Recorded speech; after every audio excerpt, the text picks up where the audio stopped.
All right, man. First of all, I want to say thank you. I know personally we've talked, over the last few months, and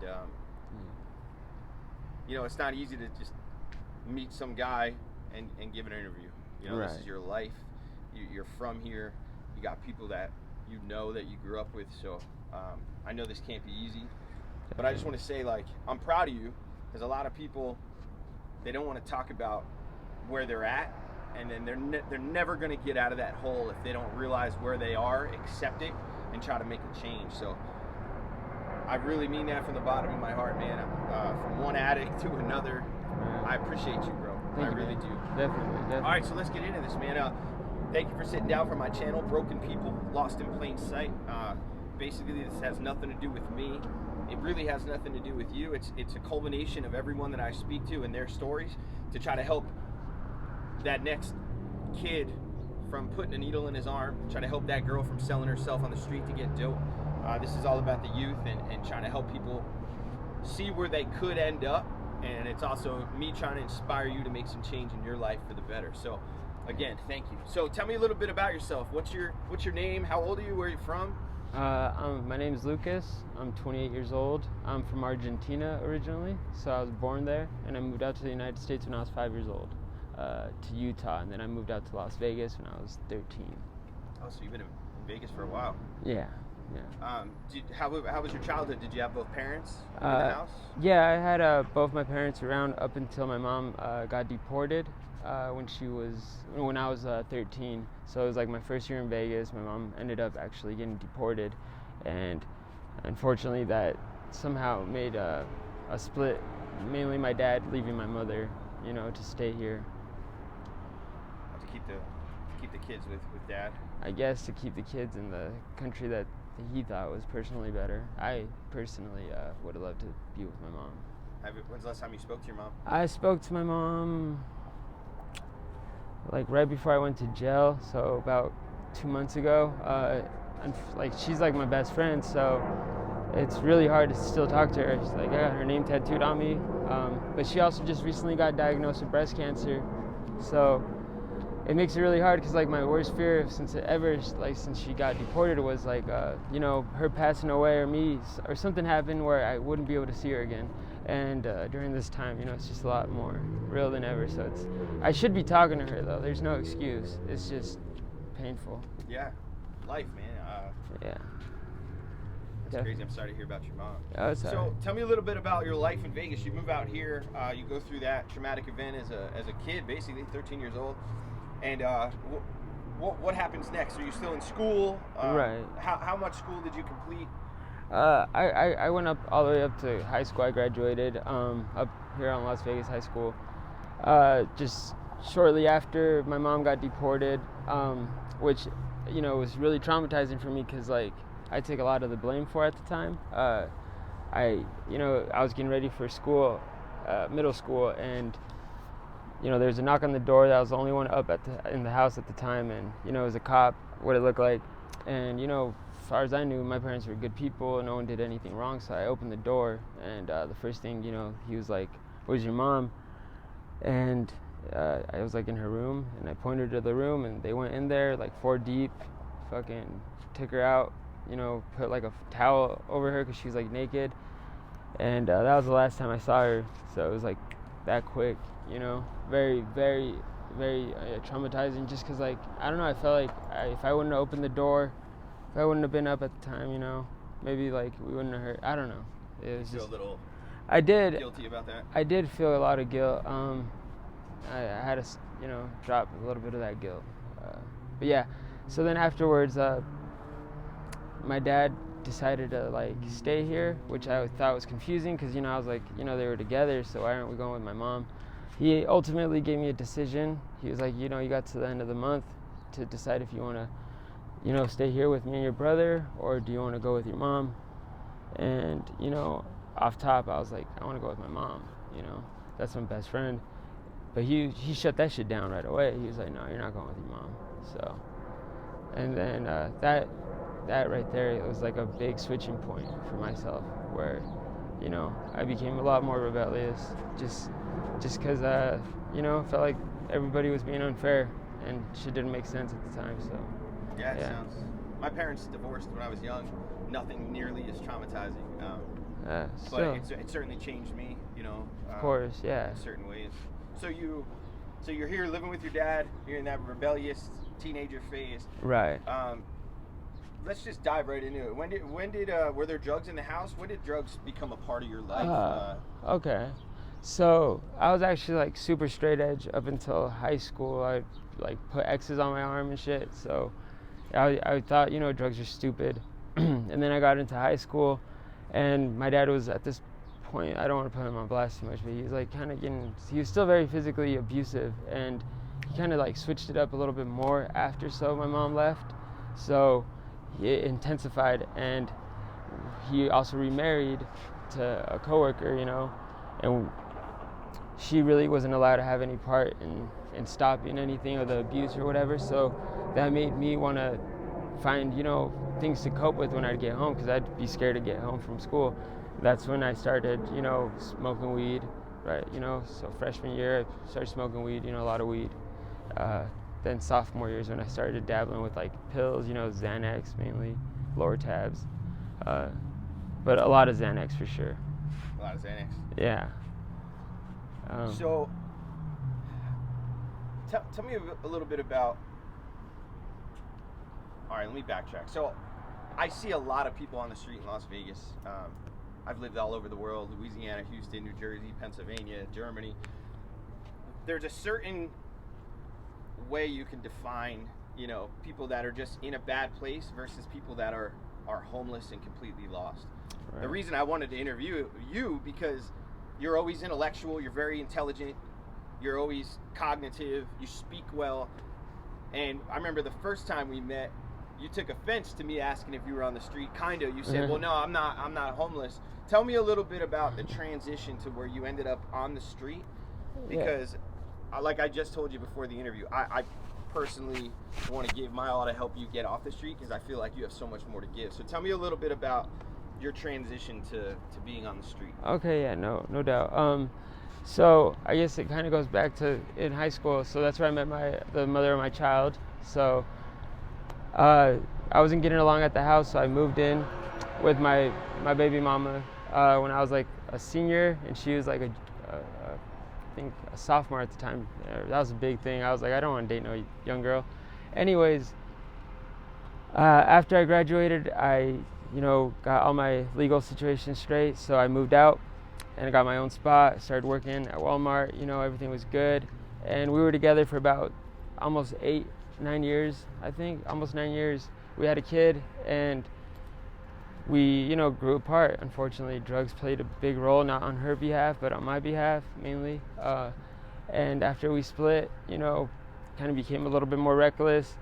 Then everything kind of like stopped at one time. It was like I lost my job. My legal situation got a little bit worse. I was seeing another girl at the time. Things between me and her weren't working out. We were living together. The lease expired. I told her not to renew it. And shortly, I found myself without a job, without, you know, a girl, without a home. You know, I was on a suicide hold for about a week.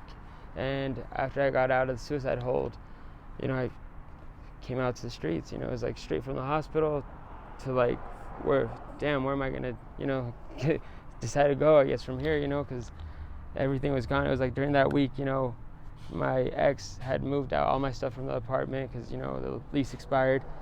I had nowhere to put it, so I told her to trash it, and I had no job, so I had no funds really to make anything better. So what do you think was the main cause, like the main source? Was it addiction? Well, I always had a thing where it's like I always felt like I didn't lose my job due to drugs. So it was like completely unrelated to drugs, completely unrelated to me not having a good work ethic. It was more so just the legal side of things, you know. Yeah.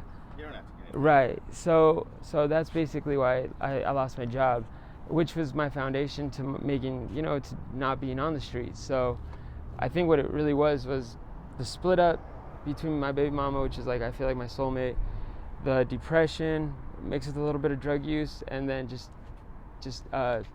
not caring after that, after not having my daughter in my life and my girl, and then losing my job, which was like my way to making money. I just really felt like that was the source, just giving up on myself, giving up on everything I cared for, and then I don't want to interrupt you, but I'm telling you, we have so much more in common than you know. I have a daughter. Yeah. When I lost my kids, in the sense of my addiction took me away from I lost my job. I had legal issues. I ended up in jail. I was facing a lot of time. Yeah. I was strung out. Everyone said, now you hit rock bottom. Now you should get clean. They don't understand. Now I'm even more depressed. Right. So now I'm going to try to numb it even more. Right. And before I knew it, I was sleeping, in my car in a Walmart parking lot, strung out on heroin, and I never saw a way out. Right. It seems like I would keep reaching newer lows that I said I would never do before. It's like needles, sleeping on the floor, just accepting gradually things that I thought I'd never accept. And I try to give myself a cap, like no, not gonna do that for sure though. But it's just you let so many things go already that the next thing to let go doesn't seem all that bad, unfortunately. But I'm definitely like, I feel like this it doesn't get any worse than where I'm at now though, because it's like I feel like it's just as bad as that is. That's a good thing. And for you, in my personal opinion, because it's what I use as motivation to get sober. I'm 3 years clean now. Was my daughter. You have something that most people don't have. You have that one why, that one factor that you could use above all to get your shit straight. And like I said, offline, fuck broken people, fuck all this. I'm gonna help you achieve that if you want. So we'll talk offline about that. Definitely. Because I know that drugs in my situation, and as you said, they're not there's a lot of things that play a part. Drugs aren't the only thing. Right. But I'm telling you, when I got sober, everything else gradually got easier. And a lot of people want instant gratification. They think, oh, now I'm sober, I'm supposed to be back on my feet now. Right. But it's that karma debt, man. So you did all this shit for all these years. You gotta pay that price for however long it's gonna take to get back. Like as addicts, we're used to that immediate gratification. That's just not how it is when we get sober. It actually gets harder for a little while. Yeah. But I do got your back. So let's dive into. Tell me a little bit about living on the street.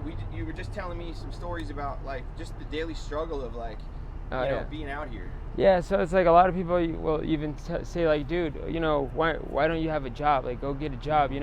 When it's like, just to find a place to wash my ass and clean my clothes is a job. Is an 8-hour shift. Finding a spot where I could, comfortably clean my body, which, there's not showers out here for the homeless, So that means finding a remote location that I can, have, what's the word? Privacy, thank you. Where I could have some privacy. Okay, the next, a place where I could wash my clothes. I don't have money for the laundromat. Plus, I can't just strip down to my boxers in the laundromat because it's the only outfit I have. So I have to find a place to maybe wash it, clean it up, and let it dry. All that, on top of, just doing all that, making sure that I have all the stuff I need, hygiene-wise.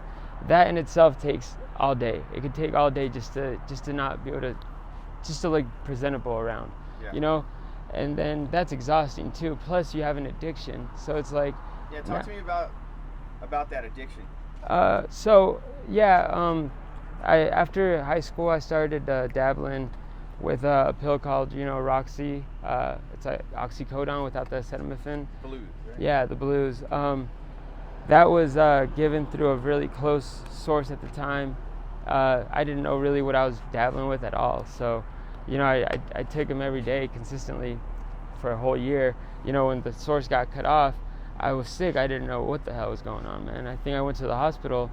And they were like, are you taking any drugs? I told them about the pill, and they were like, yeah, this is withdrawals. I had no idea what the hell that was, really.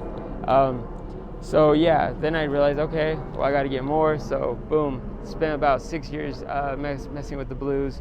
until my addiction, got to a point where it was so expensive because I was using so much, tolerance and stuff, that a coworker at the time was like, dude, why don't you just switch to heroin? It's like you're spending damn near $200 a day. You could just get this much for that much, which will keep you better for this long. I was like, no, man, I'm not going to do that. I'm not going to ever do that. Well, a week later, my plug was out of blues, and I went to that coworker, and he bought me, a little 40 sack, and I was like, dude, this is just like it. And this much already got me where I need to be. That's so much more cost efficient for myself right now. And that's what led me to heroin, Never was an uppers guy, so it really didn't. I did meth one time. I really hated it. It made me just wasn't for me, I went to the hospital for an overdose, actually. That was 5 years ago, and then just recently, it's. So right now your drug of choice is opiates? Yeah, definitely an opiate user. I could, I guess, dabble with a little bit of upper, but really still not my thing. Too much anxiety comes with it, So I think. Tell me a little bit about the, I don't know, it's hard to describe addiction. Right. But if you could describe it, so if someone never used and they just looked at you and was like, well, just get off it. How could you describe that struggle, that inner turmoil, that pain that comes with addiction, man? Definitely. So one thing I feel like, especially with heroin, that they don't tell you, at least in my case, was I feel like with meth, it's painted almost for what it is. What you hear about meth is what you get when you use it. With heroin, I don't think they tell you how innocent it's gonna feel, how pure, how blissful, especially if you have anxiety, depression, how much relief it's gonna give you. So they don't ever tell you it's actually such a really calm and beautiful feeling that, it doesn't make sense to what the drugs, but then you realize that that's what the devil in it is that's what will consume you, is that not having to cope with everyday problems and just using the drug because the drug is so blissful in itself that you could see the world around you fall apart and you'd be okay with it because you feel good. It's just very innocent feeling, I feel, at the beginning. That's kind of what you're dealing with now, your world falling apart. And absolutely, yeah. You go get it's fixed, and then you can just deal with it. It's a lot easier, man, especially now than it was then, especially when you're on the street. It's a lot easier to get a bag and forget the world around you when everything else is gone. So it's versus then, and back to the daughter's thing, I think the worst part is that having a kid and still being an addict, because you do have that person that you should have that urge to quit for, and when you don't, I feel like that becomes a big driving force in depression and self hate or something, because you're like, why can't I stop? I have a kid, yet I can't get myself to quit. It makes you feel a little bit worse, I feel. Yeah, it makes the one thing that you want to use to get sober also is one of the main reasons that you do use, to cope with it. Just cope not being around. I used to be I was very active in my daughter's life. She's 5 years old. So yeah, I wasn't just one of those fathers that just barely gave a shit. I made sure that I was there for the birth, and when I was on my feet, I made sure that we had exact split custody. In fact, I was the one doing a little bit better than my baby mama at the time. So while she was getting her shit together, I had more custody of the kid more of the time. So, I spent a lot of time with my kid, and right now it's hard for me to even see her because, I'm not where I want to be. It's not where I want her to see me, Yeah.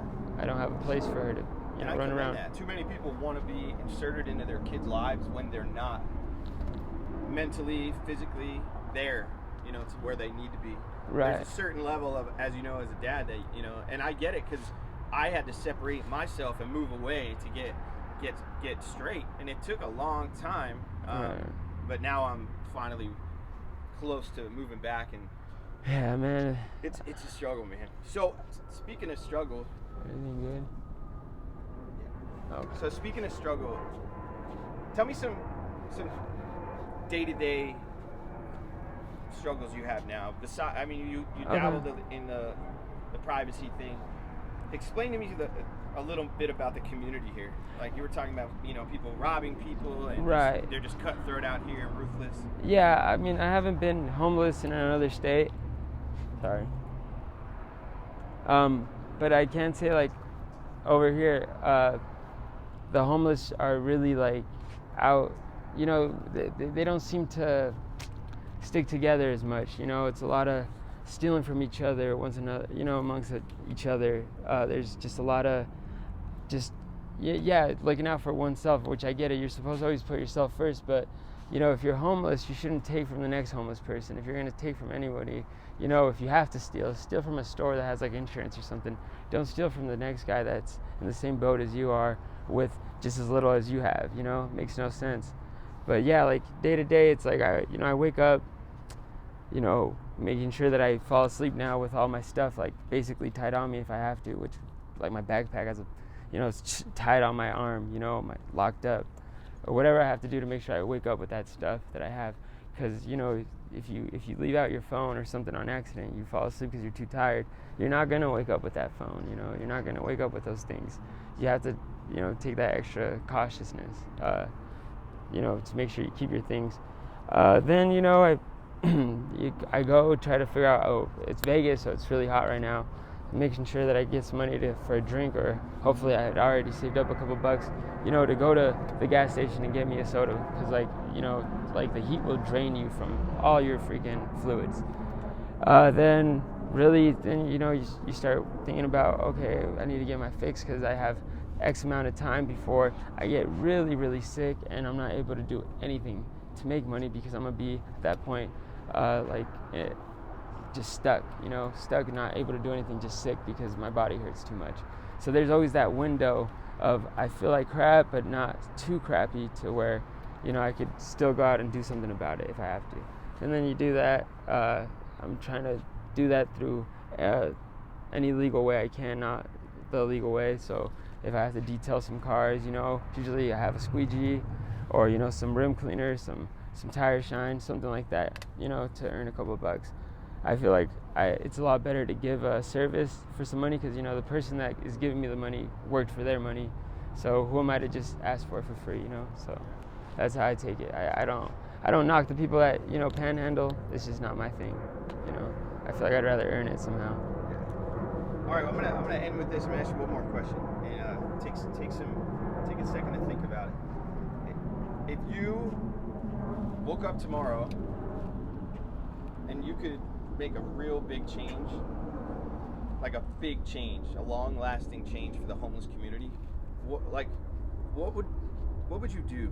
What would be some of the things that you would try to accomplish to make everyone's life a little better? Okay, I thought about that a few times. I felt like having a little area maybe with like public showers, personally, like a place that